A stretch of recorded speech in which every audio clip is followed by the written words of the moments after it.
یہاں پر آپ کو تازہ ترین خبر سے آگاہ کرتے چلیں، شاہد افریدی ایک اور ٹی20 لیگ کا حصہ بن گئے۔ قومی کرکٹ ٹیم کے سابق آل راؤنڈر شاہد خان افریدی نے نیپال میں ہونے والے ٹی20 لیگ کے ساتھ ایک معاہدہ کر لیا۔ اس چھوٹی سی ویڈیو میں ہم آپ کو مکمل طور پر تفصیل سے بتائیں گے، اس سے پہلے کہ اگر آپ ہمارے چینل پر نئے ہیں تو ہمارے چینل کو سبسکرائب کر دیں اور ساتھ دیے گئے بیل آئیکن کو بھی پریس کر دیں۔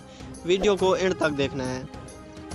تفصیلات کے مطابق نیپال میں رواں سال ستمبر میں منعقد ہونے والی ایورسٹ پریمیئر لیگ EPL میں دنیا بھر کے بہترین کھلاڑی شریک ہوں گے۔ شاہد افریدی کٹمنڈو کنگ 11 کی نمائندگی کریں گے، جس کی تصدیق خود شاہد افریدی اور EPL کے آفیشیل ٹویٹر اکاؤنٹ پر کی گئی ہے۔ شاہد افریدی کا کہنا تھا کہ میں نیپال جانے کے لیے تیار ہوں اور مزید حسین جگہیں دیکھنے کا موقع ملے گا، جیسا کہ سن رکھا کہ اس جیسی خوبصورتی اور کہیں نہیں۔